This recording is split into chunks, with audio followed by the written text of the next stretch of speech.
Düşürüydün mi yana? Yerden Kudayım sağ olsun bana kızlarım. Baxtlı olsun, devletli olsun, ömürleri uzun boğay Kudayım.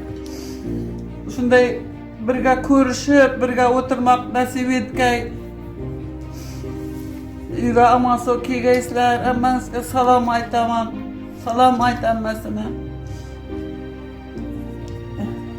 Rahmet, bayramın kutlu olsun. Kudayım, ömürün uzun olsun. Bayramlarınız bilen rahmat betip silap vergeniz üçün. Diyağım kızınız mı? Hala selam değil, hala değil. Sen rahmet. Bayramınız bilen. Yaşınızın bayramlaşın. Sizler rahmet değil. Hasan, Rahmet torti versiz değil. rahmet tortuğa bayramlaşın.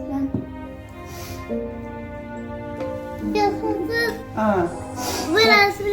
Tebrikler bayramlarınız bilen. Tebrikler bayramlaşın. Aynen. Hatay bayramın kutlu olsun. Rahmet mundis iversen. Cigarım, yartı bölagım.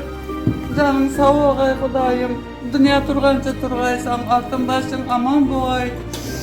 Kudayım şu balamın Kudayım.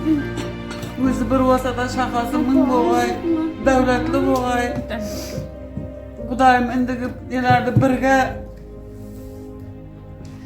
ikimiz birge uçuraşıp, birge körüşüp kütüvamak nasip etkay.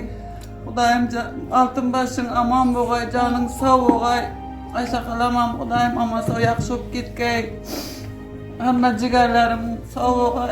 Bütün dünya anaylar atayına şimdi yamanlık görmegay.